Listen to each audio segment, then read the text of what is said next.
ये कहानी है जॉन टाइटोर की, जो कि एक ऐसा इंसान है जो ये कहता है कि वो साल 2036 से आया है। रेडी हो जाओ थ्रिल के लिए।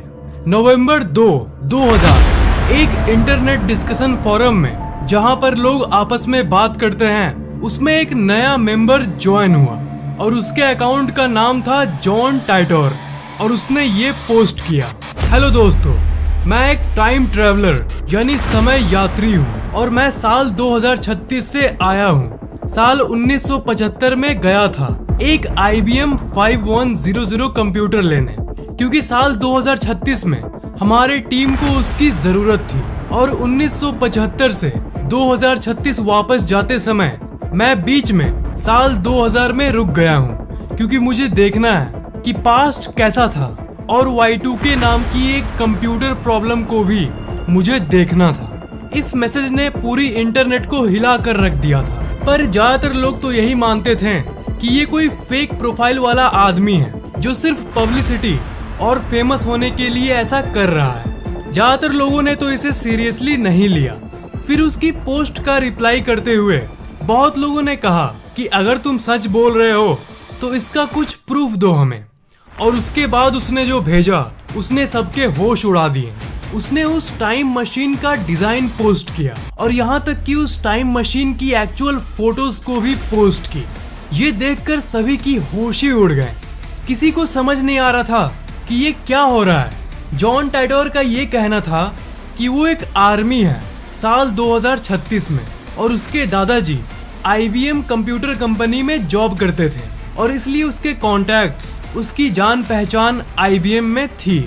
और IBM कंप्यूटर ही एक ऐसी चीज थी जो उसकी भविष्य की कंप्यूटर प्रॉब्लम को सॉल्व कर सकती थी।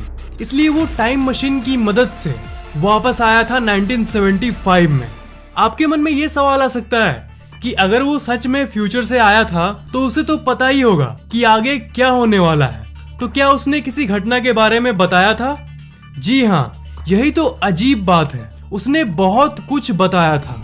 जॉन टाइटोर ने एक पोस्ट किया था जिसमें उसने कहा था कि पेरू में एक बहुत ही बड़ी अर्थक्वेक आने वाली है। एंड गेस व्हाट, उसके उस पोस्ट के कुछ महीनों बाद ही 23 जून 2001 में पेरू में इतिहास का सबसे भयंकर भूकंप आया। उसने ये भी वार्निंग दिया था हम लोगों को कि तुम लोग स्पेस शटल ओवरहीटिंग प्रॉब्लम को सॉल्व कर लो, नहीं तो भविष्य में बहुत बड़ा हादसा हो जाएगा। और इस पोस्ट के बाद 21 फरवरी 2003 में हमें ये घटना एक्चुअल में देखने को मिली। कोलंबिया स्पेसक्राफ्ट इसी दिन दुर्घटनाग्रस्त हुआ था। उसने और भी बहुत सारे बातों को बताया, जैसे ओलंपिक 2004 ही सबसे आखिरी ओलंपिक होगी और कई तरह के अलग अलग घटनाओं के बारे में कहा। पर जैसा कि हम जानते हैं ये सब बातें गलत साबित हुई और उसकी सारी बातों की एनालिसिस की जाए तो लगभग आधी बातें झूठी साबित हुई और आधी बातें सच्ची। पर अगर आप डीपली इसे देखोगे तो किसी इंसान की आधी भविष्यवाणी सच कैसे हो सकती है और वो भविष्य के बारे में इतना कुछ कैसे जान सकता है? जॉन टाइटोर के ऊपर एक किताब भी लिखी गई और इसका नाम था John Titor a time traveller's tale. मार्च 2001 को जॉन टाइटोर ने अपना आखिरी पोस्ट किया। मतलब इस डेट के बाद उस अकाउंट से आज तक कोई पोस्ट नहीं हुई और एक रहस्य बन के वो हमेशा के लिए गायब हो गया। A man in a plane.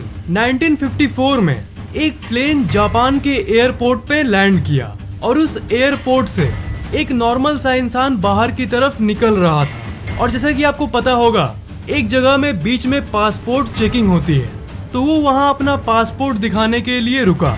पर वहाँ पर जो हुआ वो कुछ ज्यादा ही अजीब था।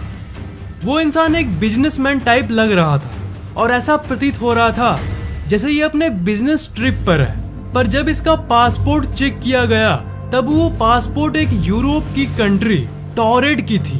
पर जानते हो, टॉरेड नाम का कोई जगह असल में एग्जिस्ट करता ही नहीं। शुरू में ऑफिशियल लोगों को लगा कि ये कोई पासपोर्ट की गलती है, पर उसी समय उस इंसान ने खुद अपने मुंह से ही कह डाला कि नहीं, कोई गलती नहीं है, मैं टॉरेड का रहने वाला ही हूँ। और तुम लोग ये कैसे कह सकते हो कि टॉरेड नाम का कोई देश है ही नहीं? मेरा देश तो हजारों सालों से यूरोप में है और टॉरेड से जापान का ये मेरा पहला ट्रिप नहीं है। मैं यहाँ पर पहले भी कितनी बार आ चुका हूँ। वो इंसान बहुत गुस्सा हो गया था। जिस कंट्री से कोई बाहर आए ट्रिप के लिए और बाद में किसी को पता चले कि वो कंट्री एग्जिस्ट करता ही नहीं है तो कैसा लगेगा। ऑफिशियल लोगों के इंस्पेक्शन से ये इंसान बहुत फ्रस्ट्रेट हो गया। प्रूफ के लिए उसने अपना पासपोर्ट ओपन करके दिखाया।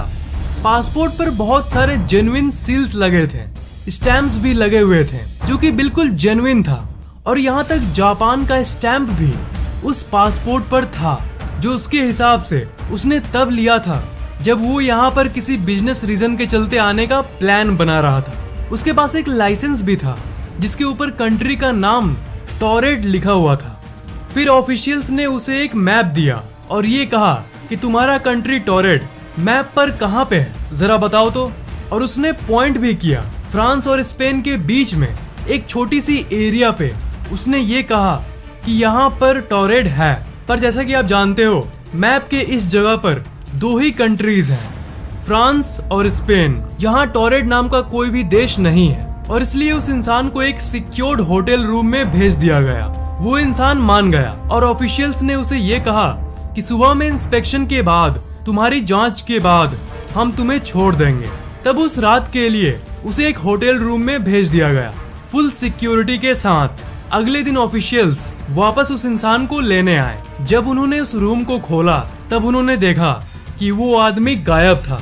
ये बहुत अजीब बात है कि इतने फुल सिक्योरिटी के बावजूद भी वो इंसान कैसे भाग सकता है। रात भर सिक्योरिटी गार्ड्स ने उस पर नजर बनाए रखा था, पर वो रहस्यमयी तरीके से गायब हो गया। और जो लाइसेंसेस और डॉक्यूमेंट्स ऑफिशियल्स ने उस इंसान से लिया था, वो सब वो जो ऑफिशियल्स के रूम में रखा गया था, वो भी किसी रहस्यमयी कारणवश वो भी गायब हो गया। पर इस घटना के बारे में कहीं उतनी बात नहीं की गई, न्यूज कवरेज या अटेंशन दी ही नहीं गई। इस घटना के 35 साल बाद इस किताब के जरिए, जिसका नाम था द डायरेक्टरी ऑफ पॉसिबिलिटीज, लोगों को इस घटना के बारे में पता चला। और एक किताब जिसका नाम था स्ट्रेंज बट ट्रू, उस किताब में भी इस घटना के बारे में जिक्र किया गया। इस घटना को कोई भी आज तक नहीं समझ सका कि ये आखिर हुआ क्या था। बहुत सारी थ्योरीज बनाई गई, पर सबसे फेमस थ्योरी ये कहती है कि ये एक दूसरे पैरेलल यूनिवर्स का इंसान था जो हमारे इस यूनिवर्स में किसी ग्लिच के चलते शिफ्ट हो गया था। पैरेलल यूनिवर्स का कॉन्सेप्ट ये कहता है कि बहुत सारे यूनिवर्सेस इस एग्जिस्टेंस में हैं। मतलब सारे यूनिवर्सेस में से एक यूनिवर्स में एक ऐसा भी यूनिवर्स है जहां पर टोरेड नाम का एक यूरोपियन कंट्री सच में है। और उसी ब्रह्मांड से हमारे ब्रह्मांड में ये इंसान किसी तरह स्लिप कर गया और फिर रात में ही वो किसी तरह अपने यूनिवर्स में वापस लौट गया था। और क्योंकि वो हमारे यूनिवर्स में कभी एग्जिस्ट करा ही नहीं था, इसलिए उसके साथ साथ उसकी जो लाइसेंस और डॉक्यूमेंट ऑफिशियल्स ने लिया था, वो सब भी गायब हो गया। दूसरी थ्योरी ये कहती है कि वो इंसान फ्यूचर से आया था। हो सकता है कि भविष्य में टोरेड नाम का कोई जगह होगा जहां से ये इंसान टाइम ट्रेवल करके जानबूझकर आया होगा, सिर्फ ये देखने के लिए कि पास्ट कैसा था। और इसके आसपास कोई ऐसी सीक्रेट डिवाइस होगी जिससे वो होटल रूम के अंदर ही अपने यूनिवर्स में वापस लौट गया। कौन सी थ्योरी सही है कोई नहीं जानता, पर ये एक बहुत बड़ी मिस्ट्री जरूर है। Mysterious incident of time slip. Time slip उस फेनोमेनन का नाम है जिसमें आप एक समय से दूसरे समय में अचानक से स्लिप हो जाते हो। एग्जाम्पल दूं तो मान लो आप अपने घर के आसपास के एक मॉल में रेगुलर आते जाते रहते हो हर हफ्ते, ठीक है। और जब भी आपको हेयर कट कराना होता है तब आप उस मॉल के अंदर ही करवाते हो। पर एक दिन आप मॉल से निकले और आपने देखा कि मॉल के बगल में एक अजीब सा हेयर कट सैलून मौजूद है।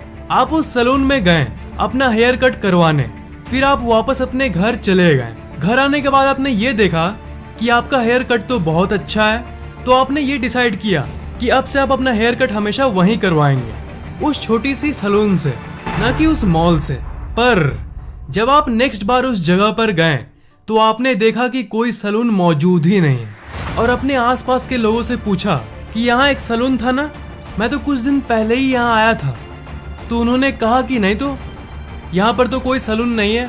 सैलून था, पर आज से 10 साल पहले, जो कब का बंद हो चुका है। तो यहाँ पर क्या हुआ आप थोड़ी देर के लिए टाइम स्लिप का अनुभव कर रहे थे।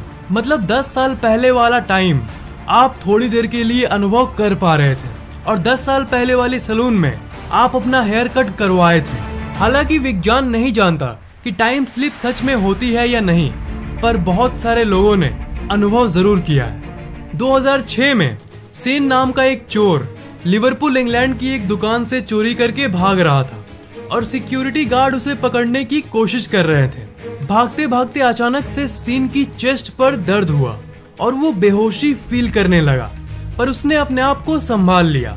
पर नीचे झुके हुए पोज से जब उसने अपना मुंह ऊपर उठाया आगे भागने के लिए, तब उसने ये देखा कि सब कुछ बदल गया है। सिक्योरिटी गार्ड गायब है और आसपास के घर और रोड पूरे तरीके से बदल गए हैं और लोग भी अजीब पुराने जमाने के ड्रेस पहने हुए हैं। फिर उसने दौड़ के एक न्यूज़पेपर की शॉप पर डेट देखा और उसने देखा कि ये 1967 है। मतलब 2006 से 1967, मतलब वो 39 इयर्स समय में पीछे आ गया था।